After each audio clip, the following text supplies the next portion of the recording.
एक राजा की दो रानियां थी। राजा की प्यारी रानी को लक्ष्मी कहा जाता था और दूसरी रानी को रानी होने पर भी कुलक्ष्मी कहा जाता था। एक दिन लक्ष्मी रानी क्रोध होकर लकड़ी का पटा ले मलिन कपड़े पहनकर कोप भवन में जा लेटी। राजा ने लक्ष्मी से पूछा, तुम कोप भवन में क्यों पड़ी हो? तुम क्या चाहती हो? रानी बोली, कुलक्ष्मी को देश निकाला दिया जाए। कुलक्ष्मी रानी थी इसलिए उसे निकाला देने से राजा की बदनामी होने का डर था, इसलिए रानी को पीहर छोड़कर आने की बात सोची गई। राजा ने पटरानी को एक रथ में सवार कराया और स्वयं घोड़े पर चढ़कर रथ के साथ चलने लगा। एक बीहड़ जंगल में पहुंचकर राजा ने रथ को रुकवाया। पालकी ढोने वालों को वहां से हट जाने को कहा गया। राजा रानी को उस जंगल में छोड़कर घोड़े पर सवार होकर अपने महल में आ गया।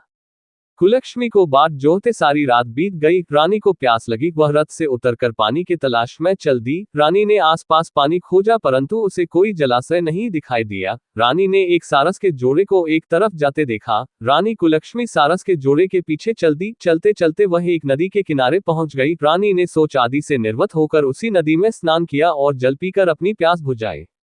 उस समय कुछ अन्य स्त्रियां भी स्नान कर रही थी। स्नान करने के बाद उन स्त्रियों ने दशामाता का डोरा लिया। उनके पास एक डोरा बच गया। उन्होंने रानी से डोरा लेने का अनुरोध किया। रानी डोरा लेकर अपने रथ में आकर बैठ गई। दशामाता ने रानी की परीक्षा लेने के लिए एक बुढ़िया का वेश धारण कर उसके रथ के पास आई। वह रानी से बोली कि बेटी, यहाँ बैठी क्या कर रही हो? रानी ने बुढ़िया से कहा, पहले तुम बताओ तुम कौन हो? बुढ़िया ने उत्तर दिया, मैं तुम्हारी मौसी हूँ। तब रानी उसके गले लगकर रोने लगी। उसने अपनी विपदा भरी सारी कहानी बुढ़िया को बता दी। अंत में रानी ने बुढ़िया से कहा, अब मुझे केवल तुम्हारा ही सहारा है, मेरी रक्षा करो। दशामाता की कृपा से उसी जगह माया का शहर बस गया। रानी के भाई भाभी आदि सारा मायका वहां प्रकट हो गया। रानी ने अपने पीहर के साथ मिलकर 9 दिन दशामाता की कथा कहानियां सुनाई। 10वें दिन डोरे की पूजा होनी थी। उस दिन सवेरे उठकर दशामाता ने रानी से कहा, नदी में स्नान कर आओ, वहां तुमको स्वर्ण कलश मिलेगा, तुम उसे ले लेना और जो डोली तुम्हें लेने आए उसमें बैठ जाना। किसी से ये मत पूछना कि यह डोली किसकी है। रानी ने नदी में स्नान किया। वह स्नान करके बाहर निकल आए तो उसे 2 स्वर्ण के कलश नदी के किनारे रखे मिले। उन्हीं के पास रेशमी वस्त्र रखे थे। उन वस्त्रों को रानी ने पहन लिया। वह चलने को तैयार हुई तो उसे डोली आती दिखाई दी। वह डोली में बैठ गई और अपने घर पहुंच गई।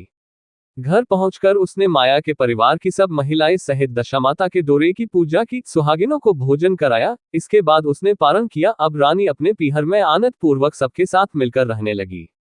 इधर कुछ समय बाद राजा को रानी कुलक्ष्मी का ध्यान आया। राजा ने विचार किया कि जिस दिन से मैं रानी को जंगल में छोड़कर आया हूँ तब से उनका कोई समाचार नहीं मिला। चलकर देखना चाहिए कि रानी कुलक्ष्मी का क्या हाल है। मंत्रियों ने राजा को समझाया कि अब रानी से मिलना आपके लिए ठीक नहीं होगा, परंतु राजा ने मंत्रियों की बात पर कोई ध्यान नहीं दिया।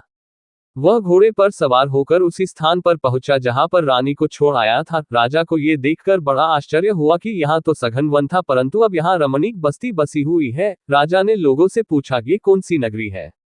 लोगों ने उसे बताया कि ये कुलक्ष्मी का नगर है। अब तो राजा के आश्चर्य का ठिकाना न रहा। वह बार बार सोच रहा था कि क्या यह नगर मेरी पटरानी कुलक्ष्मी द्वारा बसाया नगर है। राजा ने कुलक्ष्मी के महल के पास जाकर सूचना भिजवाई कि उनसे अमुक देश के राजा मिलना चाहते हैं। रानी ने राजा को पहचान कर मिलने से मना कर दिया परंतु मौसी ने उसे समझाया कि हिंदुओं में तो पति परमेश्वर माना जाता है, तुम्हें यही उचित है कि तुम यथाशक्ति उनका आदर सत्कार करो। मौसी के कहने पर रानी कुलक्ष्मी ने राजा को महल में बुलवाया। दोपहर को राजा को भोजन पर बुलाया गया। राजा के साथ नाई भी था। रानी राजा और नाई को भोजन कराने लगी। पहली बार रानी ने नाई की पतल पर भोजन परोसा तो नाई ने रानी के पैर पर एक छिटा लगाया। रानी इस भेद को नहीं समझ सकी कि नाई ने उसके पैर पर रायते का छिटा क्यों मारा। रानी दूसरी बार पोशाक बदलकर फिर आई। राजा मन में सोचने लगा कि यहाँ तो बहुत सी रानियां हैं, सबकी शकल एक जैसी है, मैं अपनी रानी को कैसे पहचानूंगा। डेरे आकर राजा ने नाई से कहा, यहाँ तो कई रानियां हैं, मैं अपनी रानी को कैसे पहचानूं। नाई बड़ा चतुर था। वह बोला, रानी तो एक ही है परंतु वह पोशाक बदल बदल कर हमारे सामने आ रही है। राजा ने नाई से पूछा, तुझे कैसे पता चला कि रानी एक ही है। नाई बोला कि मैंने उनके पर रायते का छिटा मारा था। वह 3 बार कपड़े बदलकर हमारे सामने आए परंतु वह छिटा उनके पैर पर तीनों बार लगा था।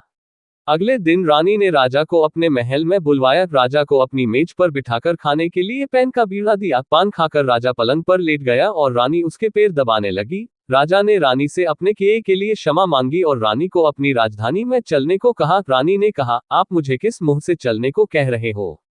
आप तो मुझे जंगल में अकेला छोड़कर चले गए थे, आप तो दूसरी रानी के कहने में आकर मेरा परित्याग कर चुके थे। ये तो मेरी मौसी का किया हुआ है, उसी के कारण ये सब वैभव मुझे प्राप्त हुआ है, वरना आप तो मेरा सर्वनाश कर चुके थे।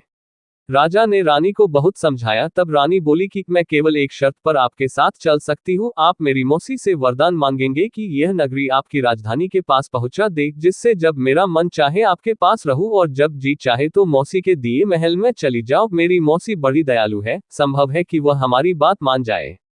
राजा ने दशामाता मौसी से प्रार्थना की। मौसी ने राजा की बात मानकर दोनों शहरों को पास पास स्थापित कर दिया, मानो एक दूसरे के ही भाग हो। राजा ने दशामाता की कृपा का फल जानकर शहर में ढिंडोरा पिटवाया कि उसकी प्रजा दशामाता की पूजा किया करे। भगवती दशामाता ने जिस प्रकार कुलक्ष्मी पर दया करी, वैसे ही दया सब जनों पर करे। वीडियो अच्छी लगी हो तो लाइक करें और चैनल को सब्सक्राइब करें। और अगली वीडियो किस टॉपिक पर चाहिए, कमेंट में जरूर बताएं। राधे राधे मित्रों।